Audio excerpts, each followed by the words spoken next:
The horrifying murder of Junko Furuta. This is the story of Junko Furuta, a 17-year-old girl whose life was stolen in one of the most horrific and heart-wrenching crimes in Japan's history. This is not a tale for the faint of heart, but it is one that must be remembered. The murder of Junko Furuta, a case that shook Japan. Who was Junko Furuta?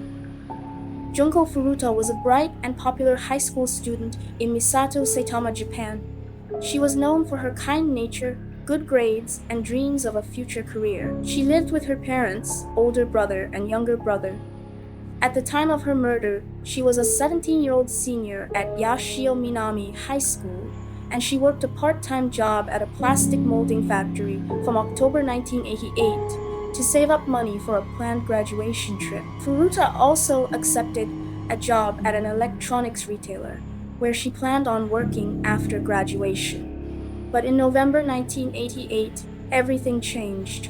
The kidnapping. On November 25, 1988, Junko was walking home from work when she was abducted by 4 teenage boys, led by Hiroshi Miyano, a known local delinquent with ties to the Yakuza. Hiroshi Miyano, 18 years old, Joe Ogura, 17, Shinji Minato, 16, and Yasushi, 17. The 4 main perpetrators had each dropped out of high school in the summer of 1988 and became involved in organized crime as Chinpira, low-ranking Yakuza.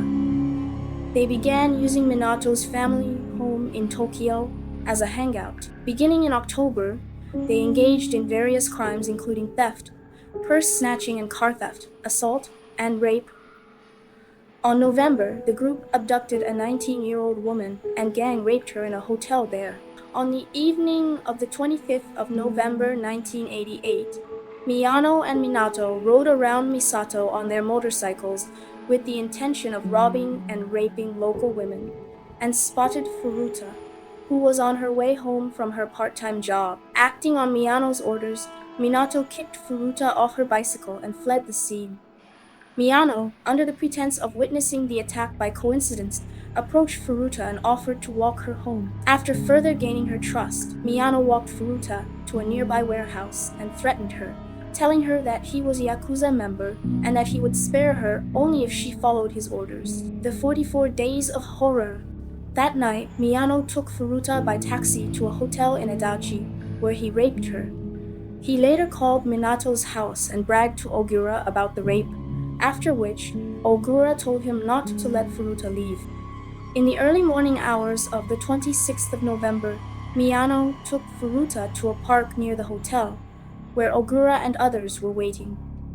They told her they knew where she lived, and that the Yakuza would kill her family if she attempted to escape. Minato agreed to allow Furuta to be confined in a room on the second floor of his house in Adachi for the purpose of raping her. Furuta was held captive a total of 40 days. On the 27th of November, Furuta's parents contacted the police about her disappearance. To discourage further investigation, the kidnappers forced Furuta to call her mother 3 times to convince her that she had run away but was safe and staying with friends. When Minato's parents were present at the house where she was being confined, Furuta was forced to act as his girlfriend. The group dropped this pretense when it became clear that Minato's parents would not report them to the police. The parents later claimed that they did not intervene because they were afraid of their son, who had been increasingly violent toward them. They forced Furuta to dance to music while naked and stand on the balcony in the middle of the night with little clothing, and inserted objects into her vagina, including a metal rod and a bottle. As punishment for an escape attempt, the group repeatedly punched Furuta in the face, and Miyano burned her ankles with a lighter. They also forced her to drink large amounts of alcohol, milk, and water, smoke 2 cigarettes at once, and inhale paint thinner fumes. Furuta, unable to bear the repeated assaults, would sometimes plead to be killed by her captors. By the end of the month, she was severely malnourished after being fed only small amounts of food and eventually only milk. Due to her injuries, she had become unable to walk to the downstairs toilet, and was confined to the room's floor in a state of extreme weakness. Her appearance had been altered by the beatings, with her face becoming swollen to the point of unrecognizability, and her wounds had started to emit a foul odor. Her death. After losing money in a game of mahjong the night before, Miyano decided to take his anger out on Furuta. He ignited a candle and dripped hot wax on her face, placed two shortened candles on her eyelids. Furuta was lifted and kicked, fell onto a stereo unit, and began a fit of convulsions. To prevent them from being stained with blood, the group covered their hands in plastic bags before beating her with their fists and an iron exercise ball, and dropped the ball on her abdomen several times. The assault lasted for about 2 hours, after which Furuta died. Less than 24 hours after her death, Minato's brother called to tell him that Furuta appeared to be dead. Afraid that their crime would be discovered, the group wrapped Furuta's body in a blanket and placed it in a large travel bag, then put the bag in a metal drum and filled it with wet concrete. The group drove to a vacant lot near a construction site on the island of Wakasu in Koto, Tokyo, and dumped the drum there. Miyano and Ogura were arrested for kidnapping and gang raping the 19-year-old woman in December 1988. When police interrogated Miyano, he wrongly believed that Ogura had already confessed to Furuta's murder and that the police were aware of this, so he told them where to find her body. The police were initially puzzled by his confession, as they were questioning him about a different murder. The drum containing Furuta's body was recovered on March, and she was identified via fingerprints.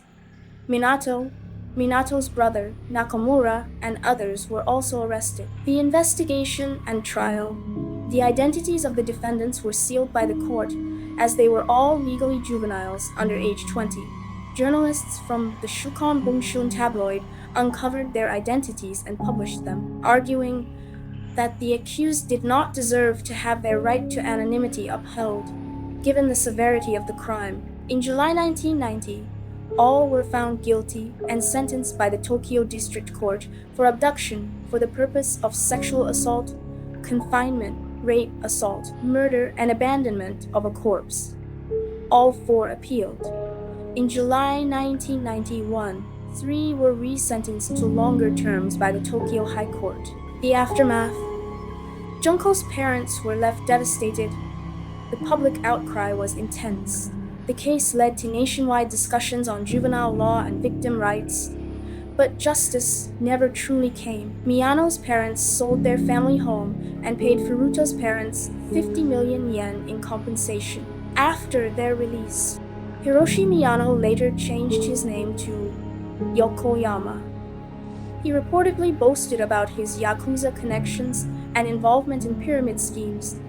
In 2013, Yokoyama was arrested on suspicion of bank fraud and placing scam phone calls, but remained silent and was not charged. Joe Ogura was sentenced to 5 to 10 years in prison. He was released in 1999, changed his last name to Kamisaku, and began working in an IT position. In 2000, Kamisaku married a Chinese woman and moved to Chiba, but divorced after a few years and returned to his mother's home in Saitama. He lost his job after his past became known to his colleagues and again became involved in the Yakuza. In 2004, Kamisaku was arrested for assaulting a 27-year-old acquaintance whom he thought was involved with a girlfriend. Shinji Minato was originally sentenced to 5 to 6 years in prison and resentenced to 5 to 9 years. His parents and brother were not charged. After his release in 1998, Minato moved in with his mother. In 2018, Minato, then unemployed, was arrested on suspicion of attempted murder after striking a 32-year-old man in the shoulder with a metal baton and slashing his neck with a knife on a street in Kawagochi, Saitama, during a dispute. Yasushi was originally sentenced to 3 to 4 years in prison and resentenced to 5 to 7 years. He appealed the verdict to the Supreme Court of Japan, but his appeal was denied in July 1992. He was released in 1996. He had developed a neurodegenerative disease, but did not have money to treat it. He died in May 2021 at age 49. Tetsuo Nakamura and Koichi Ihara, who had raped Furuta but did not participate in her murder, were released from juvenile detention by 2000.